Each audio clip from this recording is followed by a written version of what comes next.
Okay, this is the introduction of quotient rule. Okay, and for quotient rule, we will use it when we have a fraction of two functions. Okay, fx divided by gx. Okay, so this is called a quotient. Okay, and you can see that in a fraction, there is a top and also a bottom. Okay, so my sequence for quotient rule is as such. Okay, we will first differentiate the top and keep the bottom. Does it sound familiar? It's a bit like product rule. It's just that you have to care about the top and the bottom. So we differentiate top first, keep the bottom, take note of the minus, because product rule is a plus. For quotient rule is minus. Okay, minus who? Minus the other case. We swap now. Differentiate bottom, keep the top. So it looks a bit like product rule, okay, except for the minus sign. Okay, and divide by bottom square. So we just square the bottom. Okay, we will take a look at one example for this video. Okay, we are going to take a look at 2a. Does it look familiar? We are going to differentiate this. Does it look familiar? Yes, because it's a question that we just did it, right? But with product rule. Now we're going to try using quotient rule and see if we get the same answer. Okay, come, let's do it.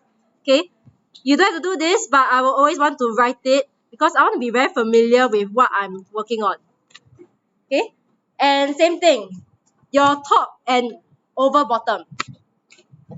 Okay, dy dx. Who will I differentiate first? Top, right? So if I differentiate top, I will get 3. What do I do to the bottom? Keep. Okay, plus or minus? Minus. Then who do I differentiate now? Differentiate bottom. And we keep the top. Over bottom square.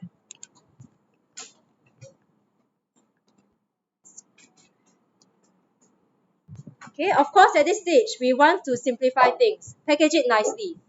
So expand, okay, do your normal expansion. Okay, after this stage, am I done? Can I simplify it further? Okay, we can simplify further. Okay, 3bx squared.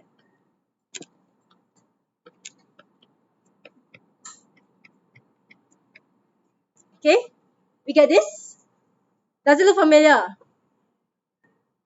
Okay, you compare it to the previous question, the one that we did on product rule. Okay, if you compare it to the product rule, the one that we did, look at this. This was our previous example. Is it more complicated looking?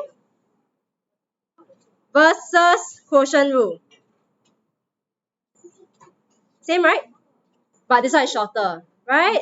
Okay, so whenever you see a fraction and you need to differentiate it, you can use quotient rule because it's faster.